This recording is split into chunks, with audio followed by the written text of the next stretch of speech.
When my cousin Cody and I were in our early 20s, we went on a handful of camping trips around Colorado. This happened, I believe, when I was 22 and he was 23, and it happened in Erpo Forest. It was my first time camping there, not Cody's though. It was in the middle of the week. Our jobs allowed us to have off days in the middle of the week, and we'd often go on our campouts then to avoid traffic and crowds. I always let Cody take charge on these trips. He's the Eagle Scout, not me. We parked by a picnic area, and we set foot into the woods from there. After about 15 minutes of hiking deeper into the woods, we found a good spot to set up camp. A good spot meaning a big enough clearing to fit 2 tents, a portable stove, and a campfire. The first thing we did was unpack our stuff and set up our tents. Cody has always been a lot quicker than me in pitching a tent. He does it in only a few minutes. It always takes me over 20 minutes, or rather, it always took me over 20 minutes, as I haven't been camping out in the wilderness since this. The next thing we did was create a ring of stones for a fire, then gathered some sticks and wood. He did bring some fire starter and a lighter, so I guess we kind of cheated, but oh well. It was at the point in the day when the sun was going down. We had a fire going, and now Cody was grilling up some steak and burgers. One thing about Cody is he always went all out with the food on these trips, and he's a really good cook, so I always trusted him with feeding us. Of course, we had our bear spray in case the smell of the food would attract a black bear, which Cody always said was very unlikely. He always says the real thing you got to worry about in the middle of the woods is other people. As we ate our steak and burgers, we cracked open some beers and had some classic rock playing on the speaker. If you've never been camping, you don't understand how good of a vibe moments like this are in the wilderness with a friend or family member and some beers, reminiscing about good times and vibing to music. As it got dark, we started playing card games on this little folding platform table we brought specifically for cards. After playing more traditional card games, we started playing Uno, and this was when we heard something out in the woods. I paused the song on my phone so that the speaker would go silent. It was clear now. We heard a person humming and footsteps from beyond the trees in the pitch blackness of the forest. Cody urged me to find the flashlight. I tried, but by the time I found it, the sounds had faded away. I asked Cody if that was something to be concerned about, and he said it definitely was unusual for someone else to be this deep in the woods, let alone creepily walking by a campsite with an active campfire, humming loudly. I was a bit shaken, and I saw Cody was too. We went back to playing cards with the music much lower now. When we least expected it, a big stick landing in the middle of our campsite made us both jump out of our skin. It didn't fall from a tree. This thing was thrown at us by someone. Cody started yelling something along the lines of, "Whoever's out there messing with us, get a life," and off, and then footsteps could be heard once again in the distance. They were walking away from us. I said we should pack up camp and move somewhere else. He said, "Absolutely not, in the dark." We both had bear spray, and he advised to just keep it next to me in my tent when we go to sleep. It was the closest thing to ranged self-defense weapons we had. We kept hearing sounds like tree branches cracking in the distance, sounds that you would never expect an animal to be making. Someone was out there, maybe multiple people. That much was clear. We had to go to sleep eventually, so we agreed that maybe we should take turns, staying up to keep watch to make sure that no one comes to our campsite and steals anything or worse. Cody agreed to take first watch. He said he'd stay up and read his book. So I crawled into my tent and then my sleeping bag and went to sleep. Waking up in the middle of the night while camping is normal. You're in a cold outdoor environment in an uncomfortable sleeping bag. Any number of things could wake you up. I didn't yet know what woke me up. I was still in a fog. My brain didn't feel fully woken up yet. I looked up and saw a head peering into my tent. It looked like Cody. I rubbed my eyes, but really, It was the darkness that was preventing me from seeing anything of his face. I said, "Cody," thinking he was waking me up to take my turn of keeping watch.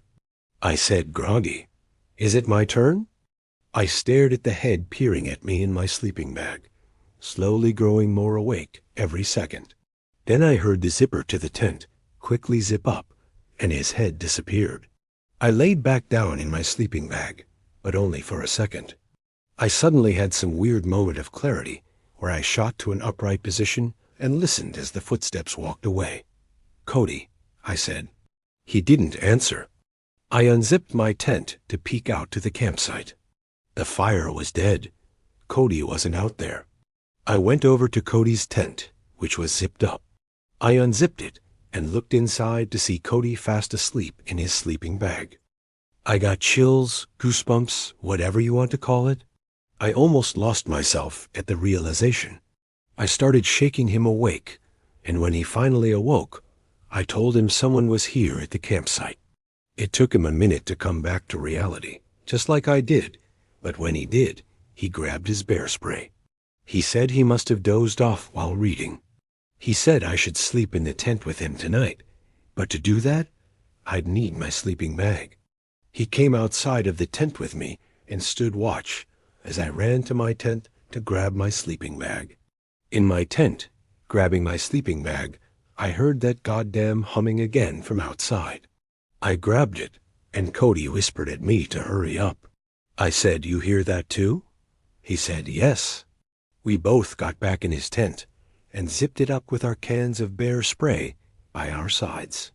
I tell you, in those moments, I wanted nothing more than for a bear to come and save the day.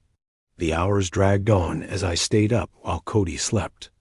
After 3 long, horrible hours, I woke him up and we switched. When Cody woke me up, it was almost dawn. There was light outside, so we packed everything up, and by the time we were done, there was plenty of light to hike back to the car. While we could have driven somewhere else and had another night of camping elsewhere, neither of us was feeling it anymore. This was a haunting experience, and I think we both just wanted to be in the safety of our houses. It's been 6 years since this happened, and he's hit me up a few times since then about camping, but I haven't had interest since this experience. People are just too scary. Why was someone out there stalking our campsite, and the sight of that person's head in the dark, just looking into my tent? It was straight up from a nightmare. I may never go camping again. Music. Honestly, whenever I was scared as a kid, my dad had always told me in life that you should not be scared of ghosts. Fear the living because they can hurt you. In my late teenage years, I came into some money after my father committed suicide, and I received an inheritance from him. At the time of my dad's passing, he and my mom owned a cabin up in Oregon by Mount Bachelor.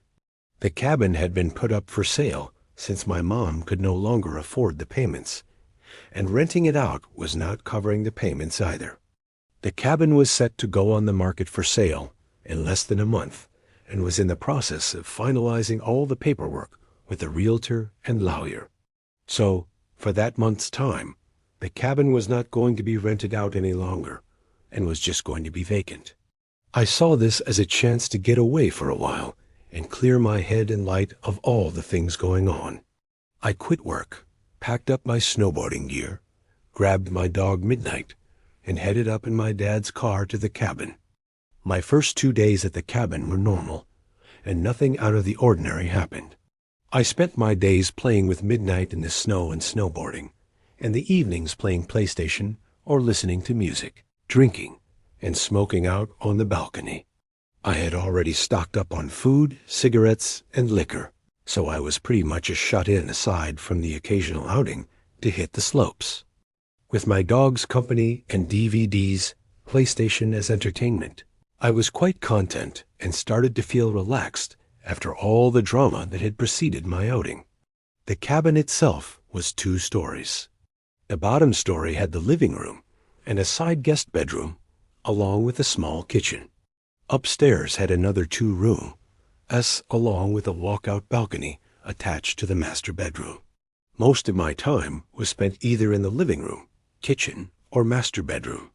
I never ventured into the other rooms and always kept the doors leading into them shut.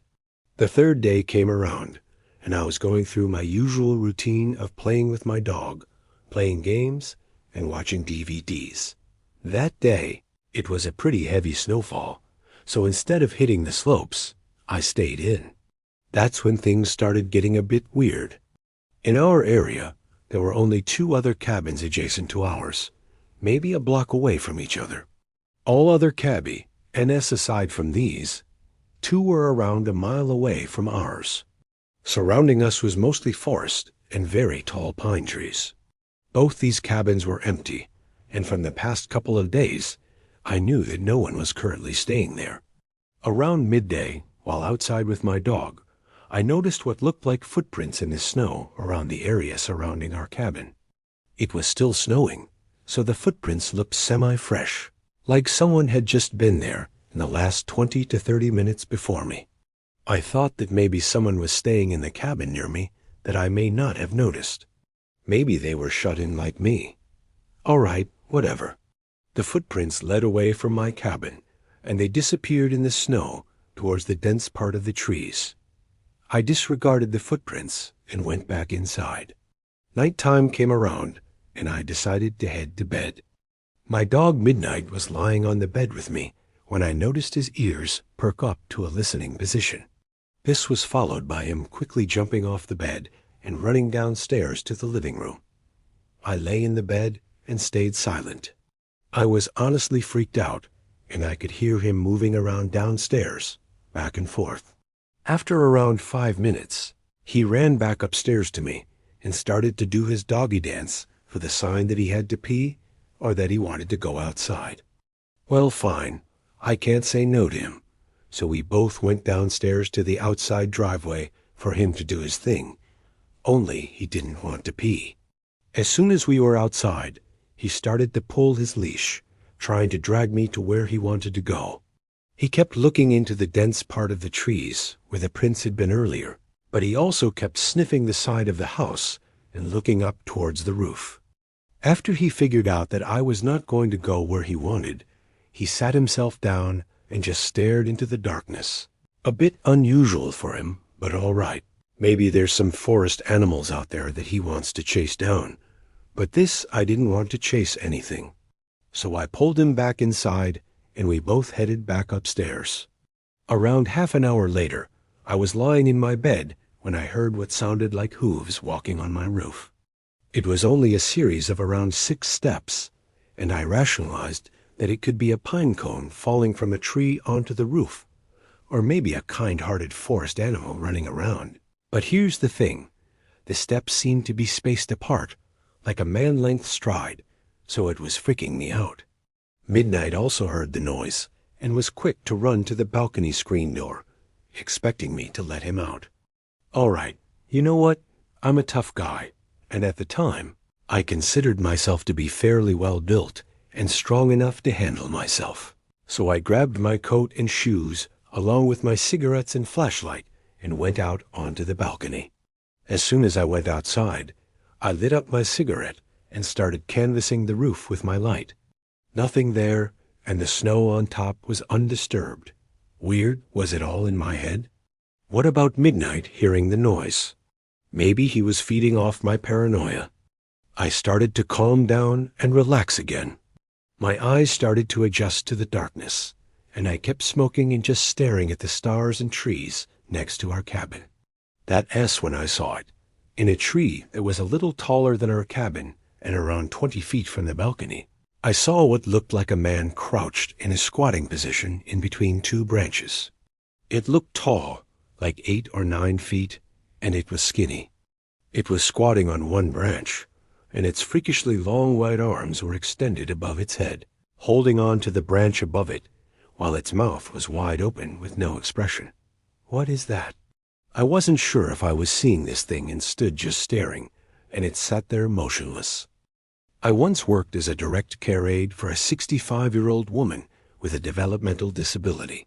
Her daughter, who was in her 40s, worked overnights, and she needed a caretaker with medical experience to watch her overnight. When I say once worked for them, I mean I literally worked once, just this night. And you're about to hear why I never went back. The 65-year-old woman's name was Martha. Her daughter's name, who contacted me, was named Colleen. It's possible Colleen didn't have any other family to watch her, and didn't want to, or couldn't afford to put Martha in a nursing home, or it was possible that she felt more comfortable hiring somebody with some form of experience to watch over her. At the time, I was already a direct care worker for 2 other women who suffered some forms of developmental disabilities, so I had experience, but nothing prepared me for that night. Colleen left for work earlier that day. I worked my first job, so I was really pushing my body to exhaustion, trying to make as much money as possible. Colleen had introduced Martha and me. Martha had given me a smile before Colleen brought her upstairs to her bedroom for the night. It was around 9:00 p.m. Colleen told me that Martha would sometimes walk around the house at night, acting confused, and I'd need to calm her down and bring her back to her room. She specifically addressed this not to be a form of sleepwalking. When I asked, she said it's one of the symptoms of her mother's dementia. I told her to rest assured that I'd know how to handle it.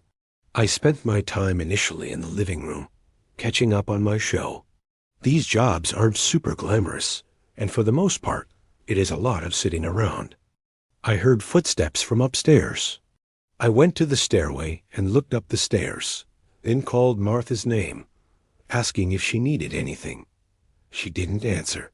I heard her footsteps go back to her room, and then the door closed. Maybe she went to the bathroom. I went back to the living room and watched some more TV. It was maybe an hour later that I got up to grab my sandwich that I brought from the fridge. As I left the kitchen with a plate and my sandwich to go back to the couch, I nearly had a heart attack and dropped the plate when I saw Martha standing at the doorway, glass shattered everywhere. I apologized to her and asked if she was okay. She started yelling at me. "Who are you?" I reminded her who I am. I'm her direct care worker, here to make sure she's okay. Everything she said at this point was in a loud scream. "Why are you here?" "I don't know you." Things of that nature. I reminded her that we had just met and that her mother, Colleen, hired me to watch her in the house. This seemed to work for long enough for me to get her to come back upstairs with me and to her room. I brought her up a glass of water and some melatonin, and Kazam, I made sure she took both before going back downstairs. After a few hours, I was absolutely exhausted. I had to get a couple hours of shut-eye. There was a spare bedroom upstairs with a twin-sized bed where Colleen said I could rest if needed. I felt like at this point, Martha was asleep for the night from the melatonin. I fell asleep within minutes, but I was asleep for only maybe an hour. I woke up to a sound from downstairs. It was this repeated slamming every 1 to 2 seconds. Something from downstairs was being slammed. I jumped out of the bed. I had left the bedroom door open so that I'd hear anything if Martha got up. Case in point right here. When I got to the stairs, I realized the slamming was coming from the kitchen. I walked down the stairs in as quick of a speed as I could while still remaining quiet. Getting to the bottom, I peered around the opening to the kitchen, and what I saw was like a scene from a scary movie I'd seen before. I saw Martha in the darkness, standing in front of the oven, repeatedly opening it and slamming it shut. It was horrifying. When I say I saw Martha, I really only saw her silhouette. It was that dark in the kitchen. I said, "Martha," really loudly, and she stopped, turned to her left at me, shut the oven door one final time, and started walking towards me, towards the stairs. I said, in a now softer, kind of scared-sounding voice, "Are you okay?" She got close enough to me where I could now see her facial features, and she looked at me with this blank expression, then walked right past me and started walking up the stairs. I followed her upstairs, but as soon as she got to her room, she slammed her door shut. I knocked on the door, saying, "Martha, are you all right?" She didn't respond. I quietly opened the door just to peek inside, and I saw Martha at the side of her bed, just standing, facing the wall.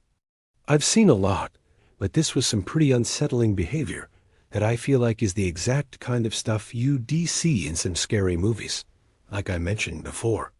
I walked over to her and gently eased her into the bed. When she was lying down, I covered her, and for what I was hoping would be the final time, I said, "Good night, Martha," and shut her door. I went across the upstairs to the spare room and went back to bed. I purposely tried not to fall asleep for at least half an hour, just in case she'd wake up again, but I don't even know if I made it that long. All I know is I fell asleep pretty freaking quickly. I woke up once again, however much later. The room was still pitch black, and the 1-hour alarm I set had not yet gone off. I looked around the room, wondering what woke me up. I didn't see what it was until I heard a sound from inside the closet. I then noticed the cracked open closet door and the black shadow of a head peeking out of the closet. Again, I almost had a heart attack. I said, "Martha." She didn't answer. I kept saying, "Martha," a bunch of times until she pushed the door open, and I saw her approaching the bed slowly. She started saying what she was saying hours ago again. "Who are you?" "I don't know you." As she got closer, I tried calming her down, reminding her who I am. I reached for the lamp next to the bed and fumbled with it until it turned on. Martha was holding a huge kitchen knife in her hand. At this moment, everything changed. Martha was now a threat to my life, and I had to worry about myself, not her. I screamed at this point, "Martha, put the knife down." I guess my scream stressed her out, because she got closer and started screaming back at me, still repeating, "I don't know you." I wasn't going to attempt to calm down a knife-wielding dementia patient. That was not in any job description. I mapped out a way to run around her in the bedroom, and I went for it. I jumped off the bed on the side further from her, and she screamed again, "Who are you?" She swung the knife at the air as I ran past her. It was a slow and weak swipe from what I saw, but nonetheless showed that she had intentions of actually using it. I got downstairs and grabbed my shoes and went outside. Instead of calling 911, I called Colleen, as she requested I do if there's an issue. I was courteous in doing this because getting law enforcement involved is never doing anyone any favors. Colleen was yelling into the phone at me not to leave her, and honestly, I yelled back that she attempted to kill me and that I didn't call the police. She had to leave work, of course. I stayed outside of the house, making sure Martha didn't go anywhere until Colleen returned. When Colleen went inside, Martha was back in her bed, asleep. Colleen went as far as accusing me of exaggerating the whole thing until she found the knife next to Martha's bed. To not give her any more fuel to blame me for any of this, I left out the fact that I ever went to sleep, but that doesn't mean that I felt in any way I did anything wrong. Colleen even offered me that room to sleep. I never worked in that house again. Martha was a scarier patient than I'd ever dealt with in any of my jobs in my 9 years of being a direct care aide. This happened when I was a young child, maybe like 8 years old. My parents had me late. My 2 older siblings are both at least 10 years older than me. I was woken up in the middle of the night to a commotion from downstairs one night. It was my parents. I cracked my door open and heard my parents freaking out about something. I wasn't sure what it was. I went to the stairway and stood at the top, calling down, "Mom, Dad." My mom came to the bottom of the stairs and said to me, "Go back to bed." I listened without asking any questions. I could tell they were stressed about something, though. I was trying to go back to sleep when I heard the front door downstairs slam shut, and then it was dead silence. I presumed they left the house, but I wasn't sure why. Either way, I listened to my mom and went back to sleep. I woke up again to sounds downstairs once more. It was the sound of the front door closing and then footsteps, but no talking. Naturally, I assumed they were back home and just being quiet so that they wouldn't wake me up. I heard occasional steps and thuds from downstairs. I heard drawers and cabinets being opened and closed, and I thought for sure I heard the fridge opening too. I thought it was my older brother Chris, who's 10 years older than me, and at the time he was already driving, so he was going out and coming home late. So him getting home at like 2 a.m. and rummaging the fridge wasn't abnormal at all. These are all things I was telling myself, logical explanations as to what I was hearing. Eventually, I heard footsteps coming up the stairs, getting louder and closer until they reached the top, and then made their way first thing to my door. My door quietly and slowly opened. I didn't sit up or move. I just had my eyes open facing the door as I was still lying down. There weren't any lights on outside of my room. Whoever was walking around was doing so in the dark, so all I saw was this black mass at my doorway, resembling the shape of someone's head. I said every name, starting from Chris to Mom to Dad, and I just said, "Who's there?" They didn't reply. They just closed the door, and I was left there, confused but mildly creeped out. I heard footsteps going downstairs. I was convinced it was my dad now, just coming to check on me after getting home, though I wasn't sure why he was ignoring me. I didn't hear anything from downstairs for a while now. I allowed curiosity to get the better of me, and I went downstairs in the dark. I kept all the lights off as I was approaching the kitchen, and I froze at the doorway, noticing a tall figure standing right in the middle of the kitchen. I said, "Dad?" assuming it was him, just based off the size of this person. A deep voice said, "Go back upstairs." I ran back up the stairs to my room and closed the door and jumped under the covers. All I was thinking was, why did my dad's voice sound like that? The reality of a stranger being in the house didn't dawn on my innocent little mind, not until a little later, when I heard the front door opening and a commotion from downstairs again, the voices of my parents. I went to the top of the stairway again, and they were shocked to see I was still awake. I asked what happened. They told me that Chris had a little accident, but that he was going to be fine. I found out months later that he had gotten into a car accident, driving in a condition that he shouldn't have been driving in. My parents got a call from the hospital, and so they rushed to see him first thing, leaving me to sleep. I asked my dad if he had come in my room before, and that was when I learned that they had been gone for hours. My mom started freaking out, yelling at my dad because he had neglected to lock the door when they rushed out of the house. Me telling my parents about the person at my bedroom door and in the kitchen caused my dad to search the house with his gun and my mom to call the police. The last thing I really remember was being asked by a police officer to give my story. My parents tell me that they felt like morons having to explain to the cops that they left me alone and left the door unlocked. I don't think anything of value was stolen, even though whoever broke into the house clearly didn't have intentions of harming me. Having a stranger in your house is already a terrifying ordeal. Now imagine going through that at 8 years old. I once worked as a direct care aide for a 65-year-old woman with a developmental disability. Her daughter, who was in her 40s, worked overnights, and she needed a caretaker with medical experience to watch her overnight. When I say once worked for them, I mean I literally worked once, just this night, and you're about to hear why I never went back. The 65-year-old woman's name was Martha. Her daughter's name, who contacted me, was named Colleen. It's possible Colleen didn't have any other family to watch her, and didn't want to or couldn't afford to put Martha in a nursing home. Or it was possible that she felt more comfortable hiring somebody with some form of experience to watch over her.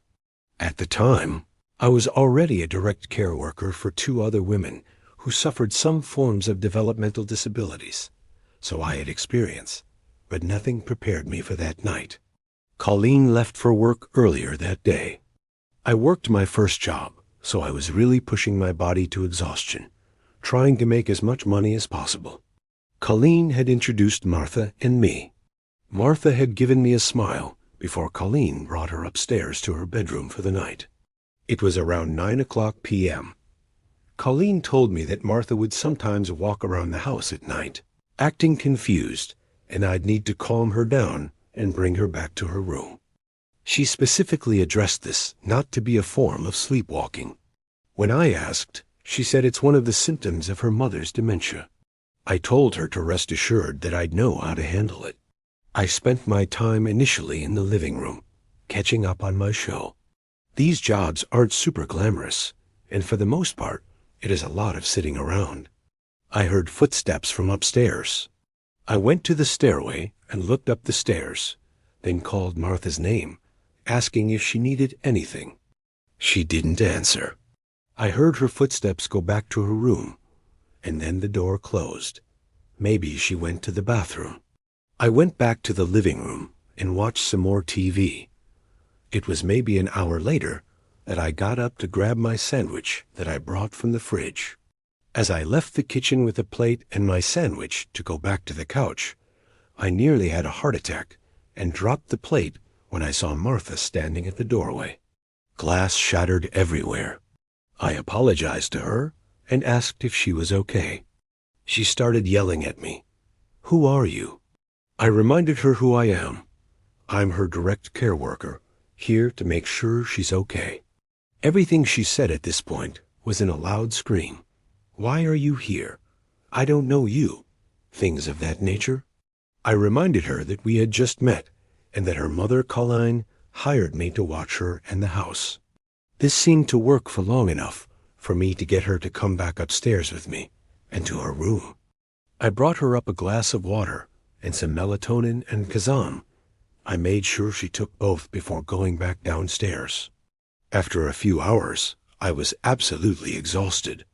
I had to get a couple hours of shut-eye. There was a spare bedroom upstairs with a twin-sized bed where Colleen said I could rest if needed. I felt like at this point, Martha was asleep for the night from the melatonin. I fell asleep within minutes, but I was asleep for only maybe an hour. I woke up to a sound from downstairs. It was this repeated slamming every 1 to 2 seconds. Something from downstairs was being slammed. I jumped out of the bed. I had left the bedroom door open so that I'd hear anything if Martha got up. Case in point right here. When I got to the stairs, I realized the slamming was coming from the kitchen. I walked down the stairs in as quick of a speed as I could while still remaining quiet. Getting to the bottom, I peered around the opening to the kitchen, and what I saw was like a scene from a scary movie I'd seen before. I saw Martha in the darkness, standing in front of the oven, repeatedly opening it and slamming it shut. It was horrifying. When I say I saw Martha, I really only saw her silhouette. It was that dark in the kitchen. I said, "Martha," really loudly, and she stopped, turned to her left at me, shut the oven door one final time, and started walking towards me, towards the stairs. I said, in a now softer, kind of scared-sounding voice, "Are you okay?" She got close enough to me where I could now see her facial features, and she looked at me with this blank expression, then walked right past me and started walking up the stairs. I followed her upstairs, but as soon as she got to her room, she slammed her door shut. I knocked on the door, saying, "Martha, are you all right?" She didn't respond. I quietly opened the door just to peek inside, and I saw Martha at the side of her bed, just standing, facing the wall. I've seen a lot, but this was some pretty unsettling behavior that I feel like is the exact kind of stuff you see in some scary movies, like I mentioned before. I walked over to her and gently eased her into the bed. When she was lying down, I covered her, and for what I was hoping would be the final time, I said, "Good night, Martha," and shut her door. I went across the upstairs to the spare room and went back to bed. I purposely tried not to fall asleep for at least half an hour, just in case she'd wake up again, but I don't even know if I made it that long. All I know is I fell asleep pretty freaking quickly. I woke up once again, however much later. The room was still pitch black, and the 1-hour alarm I set had not yet gone off. I looked around the room, wondering what woke me up. I didn't see what it was until I heard a sound from inside the closet. I then noticed the cracked open closet door and the black shadow of a head peeking out of the closet. Again, I almost had a heart attack. I said, "Martha." She didn't answer. I kept saying, "Martha," a bunch of times until she pushed the door open, and I saw her approaching the bed slowly. She started saying what she was saying hours ago again. "Who are you?" "I don't know you."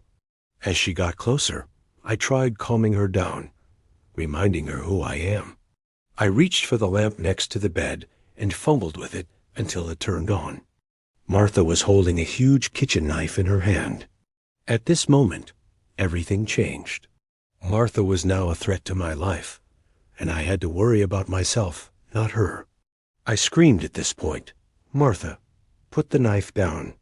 I guess my scream stressed her out because she got closer and started screaming back at me, still repeating, "I don't know you." I wasn't going to attempt to calm down a knife-wielding dementia patient. That was not in any job description. I mapped out a way to run around her in the bedroom, and I went for it.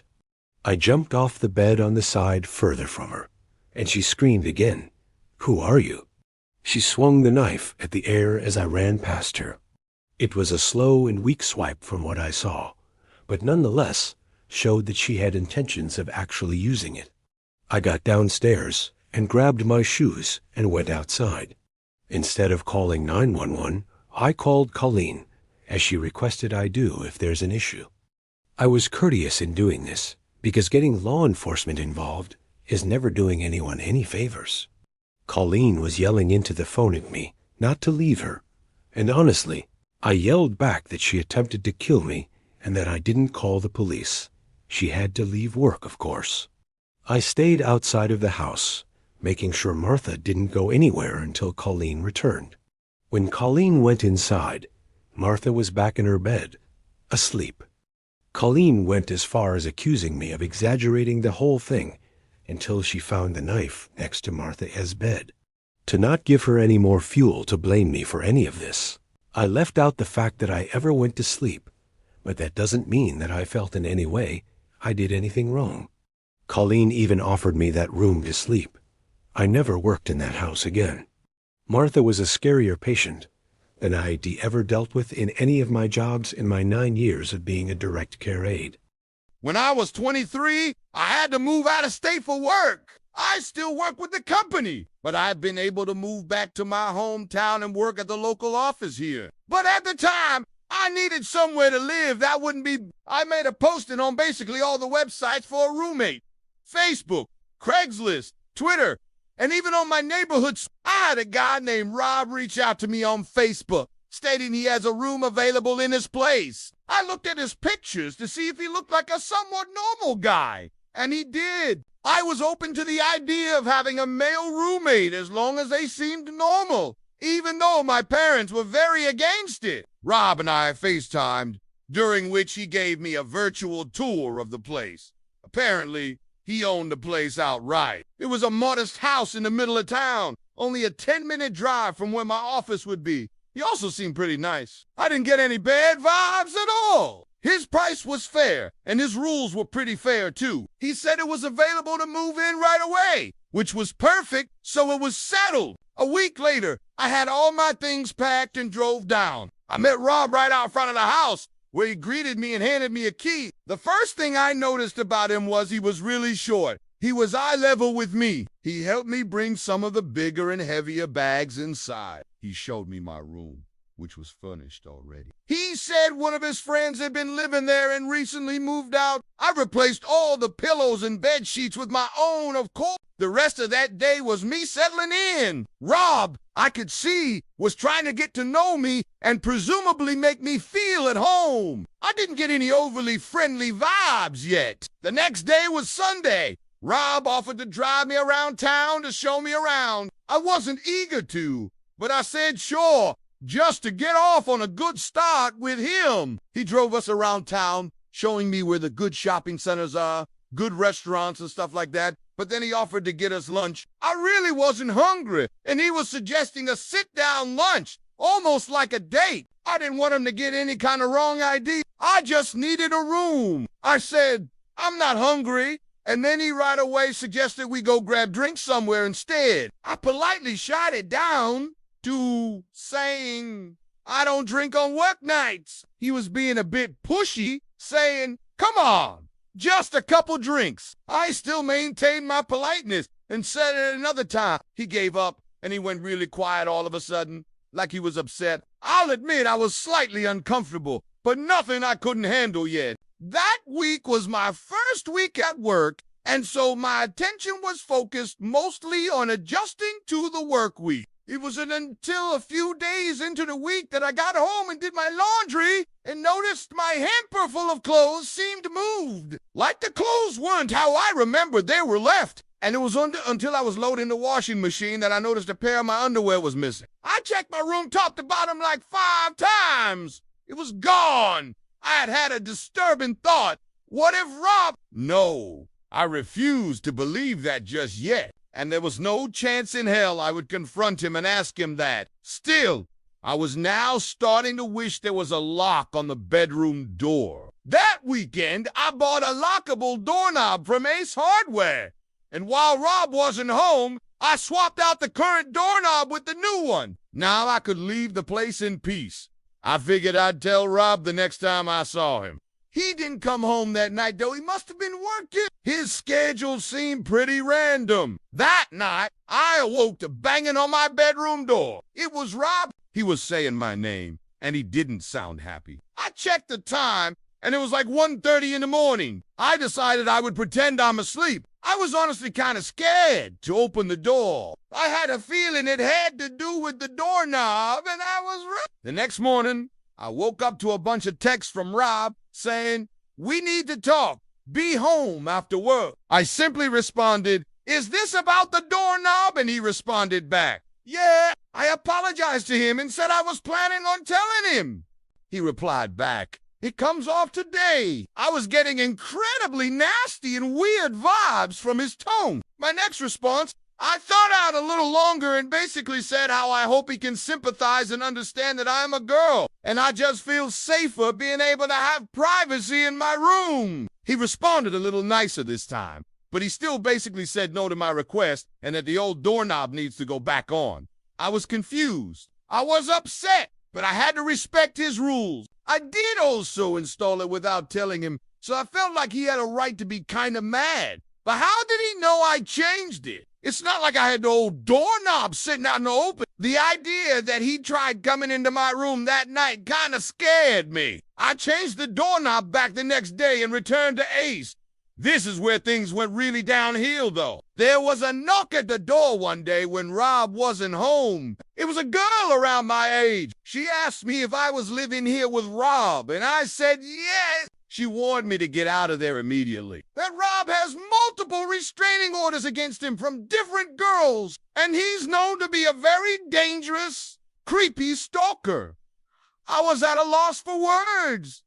I asked her how she knew I was here. She said she knew that he was trying to rent his room, and that it's not surprising he opted to have a girl move in. She said she saw me moving in and wanted to wait till he was at home to come warn me. I thanked her so much. I truly was terrified now. I had already paid Rob for the entire month. I didn't know what to do. She said she would help me in any way she could. I took her number, and she left. I started packing my things and looking for other places I could move to. I found something across town, a studio apartment sublet for a little more money. I contacted the poster of the ad, and she told me I could move in as soon as possible. Perfect! Now, I just needed to tell Rob and get my money back. I started packing some of my stuff into my car, and I texted him that I'd have to be moving out tomorrow as something with my family came up, and I needed to go home.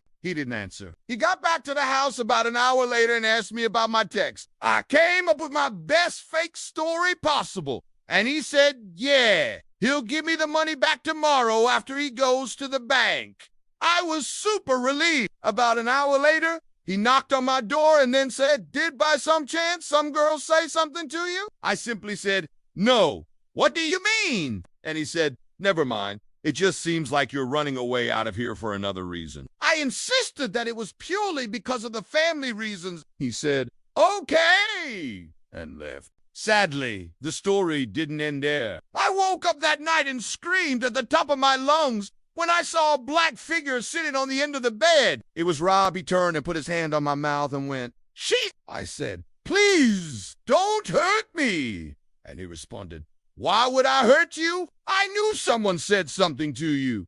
Don't believe what these girls say." I said, "You're scaring me, and this part is still just as insane to me as it was in that moment."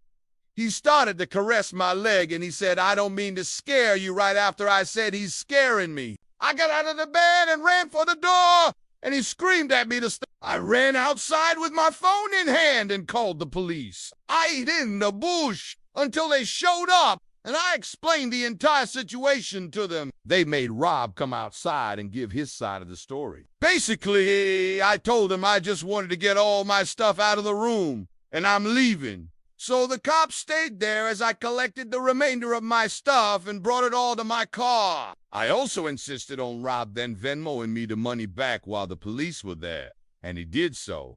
Actually, the whole time the police were there, he tried his best to act like some normal dude. I could tell one of the officers then pulled me to the side to tell me that this guy had been arrested before for other incidents. Women, but Rob denied ever coming in my room or touching me or anything. So it was all he said, she said. I left the house and went straight to a hotel for the night. The next day, I moved into the studio apartment. Luckily, the girl who posted it was able to facilitate my quick move-in. I have never and will never live with another man who is not my boyfriend or husband ever again. Or just anyone I don't know, for that matter. I was home alone one night for a reason I don't remember. All I remember is my entire family was gone. I was 15 or 16 years old. I was a big gamer at the time. I was obsessed with StarCraft, and admittedly, I'd sometimes spend a weekend night or two playing StarCraft or some other PC game. This was right before COVID lockdown started. I was playing StarCraft on my computer in my bedroom on the first floor. That's when the doorbell rang twice.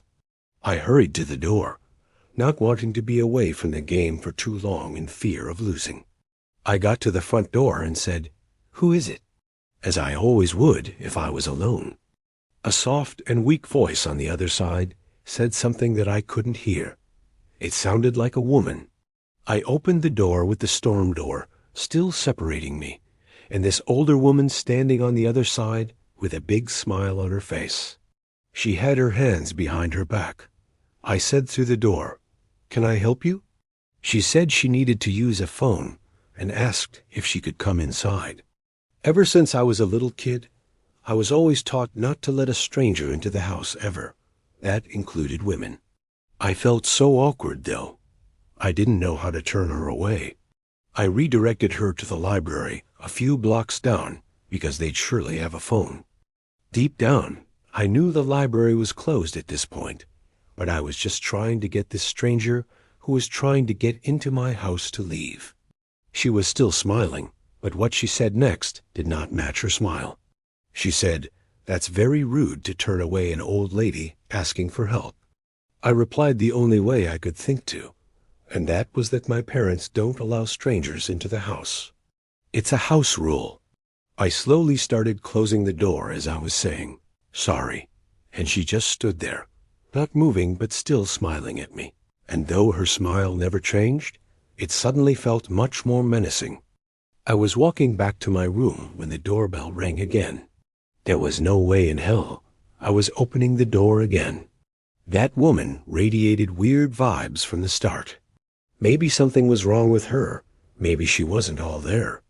These were things I had no way of knowing, and maybe that was selfish of me to send her on her way, but I just wasn't opening the door for anyone when I was home alone. I went back to my game. Not too long after I sat back down, I heard something tapping on the window. It was a clinking type sound from something metal. The window was directly in front of my desk. I had the blind pulled down, so I couldn't see what was making the noise, but I already had an idea. My room was the only room with the light on in the house. The horrible thought that it was the old woman from just before, and that she walked over to my window, terrified me. I turned off the sound on my computer at this point. I didn't care about my game anymore. The clinking sound on the window persisted. I basically said, "This is enough," and left to a different room in the house.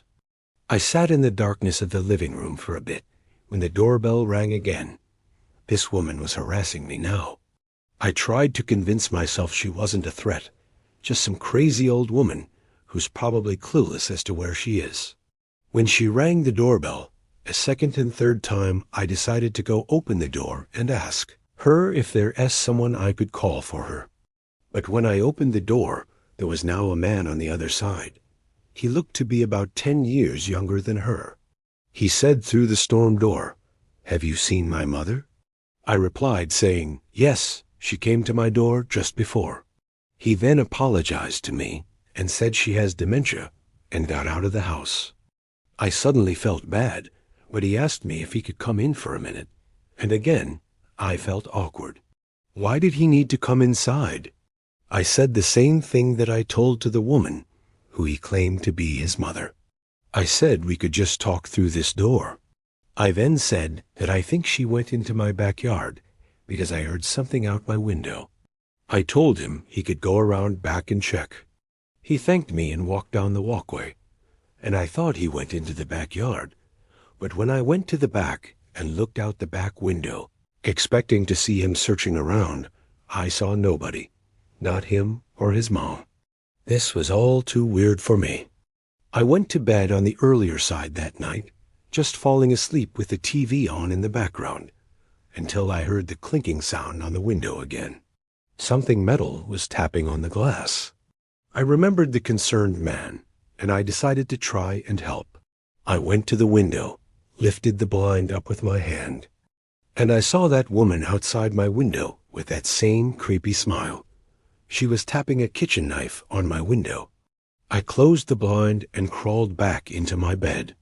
This didn't feel like it was actually happening.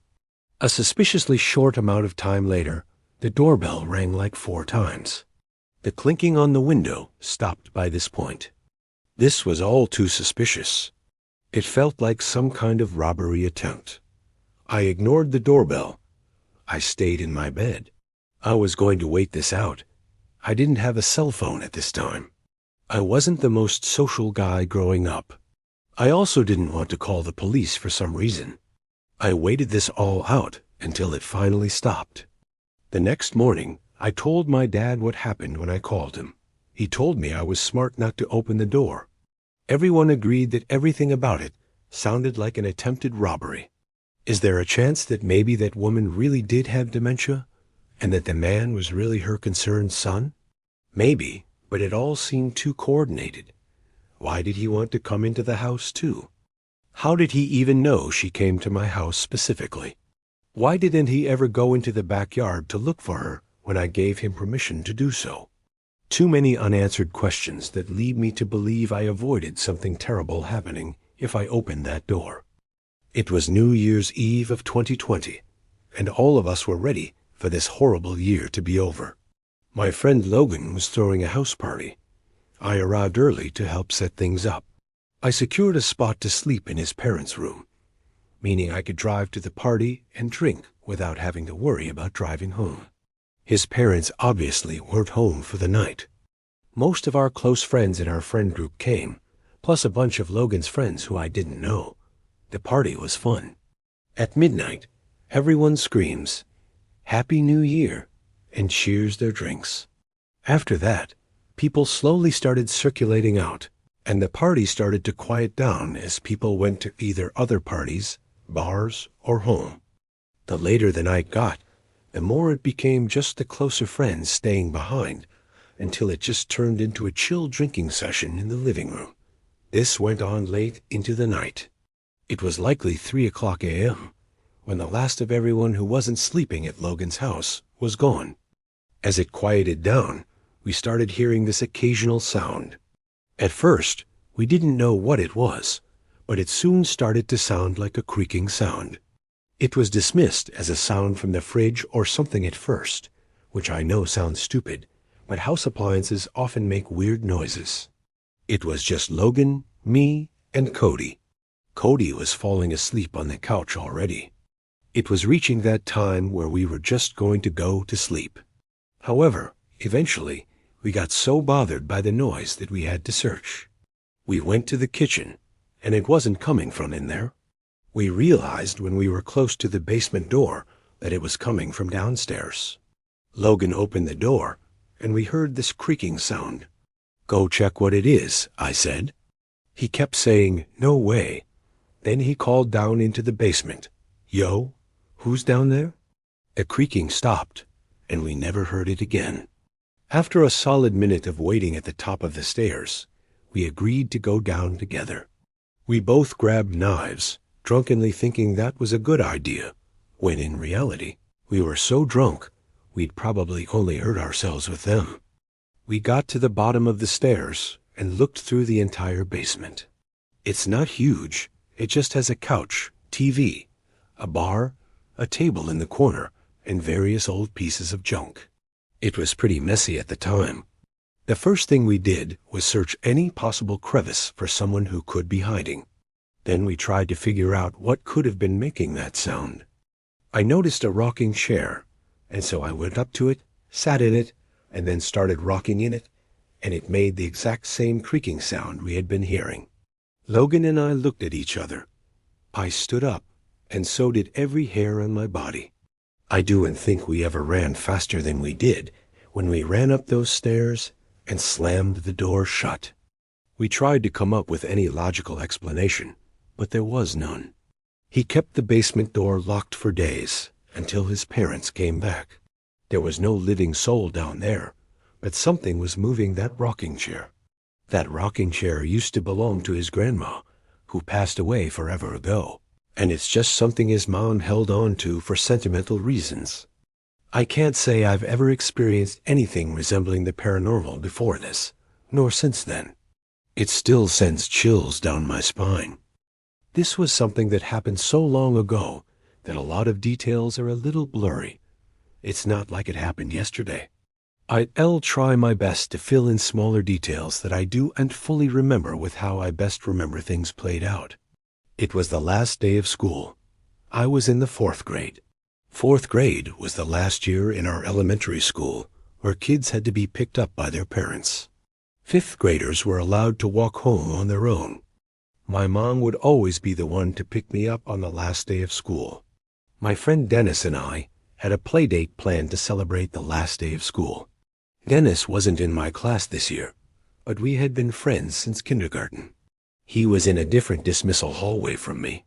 After school was over, we single file lined up and walked to the exit door at the end of the hall, where we waited outside by our teacher, Miss Blue. I waited for Dennis's dad to appear from the crowd of parents shuffling in and out of the parking lot next to the doors. Then I heard my name, Tommy. I looked over and saw a man waving at me as he approached. He introduced himself as Dennis's uncle and said he was picking me up. I went over to Miss Blue and said, "I'm being picked up." She asked, "Where is he, sweetie?" And I pointed to Dennis's uncle, who waved at Miss Blue. Miss Blue dismissed me, and I went with the man. He led us through the crowd and was a very quick and jittery talker, like he spoke fast and had a bit of a stutter. He was walking incredibly fast. It was almost hard to keep up with him with my backpack on. He explained to me that his brother, or Dennis's dad, was working later than expected, so he was driving me back. We got to his car, which was a dark red hatchback car from what I remember, and it took me this long to acknowledge the giant elephant in the room. Where was Dennis? Why weren't we picking him up too? The man turned to look at me in the back seat and said that Dennis was already at his house. I was shy around people I didn't know, especially adults. And I wasn't one to openly speak my mind if I was confused, but I was very confused. This was making less and less sense. The whole drive, the man kept yapping, telling stories of his days in elementary, asking me questions like what sports I played, what we're learning in class. If I had to guess, we were in the car for like 10 minutes, which honestly, for our town, where houses were right on top of each other, that was a while. My house was a 5-minute walk away from the school. We were definitely in an area I wasn't familiar with. When he parked the car in front of his house looked pretty normal to me, from what I remember. He led us inside and shut the door and locked it behind us. It was really, really dark inside the place, and I realized why. All the curtains were shut. It almost felt like it was nighttime in there, especially because the only source of light was a dim lamp in the corner of the room. He then looked at me and smiled. I said, "Where's Dennis?" And he started acting really jittery and nervous seeming. He said something like, "Oh, I think he's downstairs playing video games. Give me a second, wait here." He then disappeared into a nearby room, and I heard a door open and then footsteps descending into a basement. I know my heart was already racing. I knew I was in danger. I went to the door to quietly try to open it, but I couldn't. It had some kind of lock that must have needed a key for. I really started to panic now, yet I still probably held out a little bit of hope that Dennis would be coming up those stairs, but I knew the chances of that were slim. I regretted entering that house. I did the only thing I could think to do. I went to the kitchen and found a phone hung on the wall. I picked it off the receiver and dialed 911. The first thing I said when they answered was in a whisper, "Please come to this house. I've been kidnapped." They heard me. They acknowledged me, but I didn't say another word. I hid the phone under a towel in the corner of the room, with 911 still on the line. I hurried back to where the man left me, as I already heard his footsteps coming back upstairs. Then he called my name, saying, "Come down. Dennis is down here." Then there was a pause. He repeated my name, and when I didn't answer, he came up the stairs fully to look at me. He asked me if I was okay. I felt so sick, and I was so scared. I hated myself for walking into this situation and not being wiser. I asked in a very scared voice if I could leave, and I remember the change in his face. His friendly smile disappeared as he realized that I was no longer falling for this. He walked closer to me in a gentle manner until he was close enough to grab my wrist aggressively, and he started pulling me towards the basement. I screamed and cried, and he screamed at me, "I'll let you go if you stop and behave." So I listened. I went down the stairs, and halfway down, the door slammed shut behind me, and I heard it lock. I walked fully down the stairs to this empty, unfinished basement with a concrete floor and one singular support beam in the middle of the room. There was a depressing yellow glow in the room from one exposed light bulb hanging on the ceiling. If there was a place you'd imagine kidnapped children to go, this would be it. I heard his heavy footsteps upstairs. You could hear everything in this house. I don't know what he was doing, but I heard him walking around for a while. Then he came to the basement door, opened it, and he called down, asking if I'm hungry. I replied, no. I didn't want him going into the kitchen, seeing the missing phone. He shut the door and locked it again. I sat down there, waiting with my heart in my throat, and then I heard it. A doorbell ringing 3 times from upstairs, followed by banging sounds, which were definitely the sounds of police banging on the door. I would refrain from screaming until I heard the front door open, but I never heard the man's footsteps approach the door. A doorbell kept ringing, and I kept hearing the bangs. This went on for some time until I heard a really loud bang sound, and then multiple heavy footsteps and multiple screaming voices. I started screaming for help as loud as I could at the top of the stairs, banging on the door. The door was unlocked, and a police officer on the other side grabbed hold of me and hurried me outside. There were at least 3 cop cars outside. I had to tell everything to 2 of the cops outside as we waited for my parents to show up. The man from inside was brought outside and into a cop car in handcuffs, and that was the last time I ever saw him. When my parents arrived on the scene, my mom was bawling her eyes out. There had already been a whole scene at the school as cops were called, and Dennis's dad realized what happened. This man was a work associate of Dennis's father.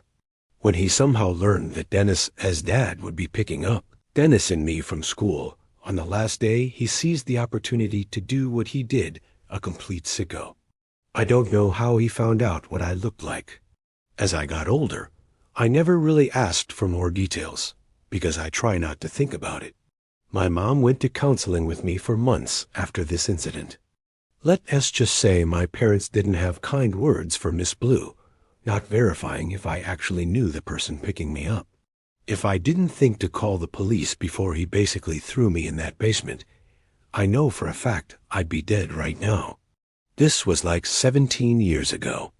That man might be out of prison for all I know.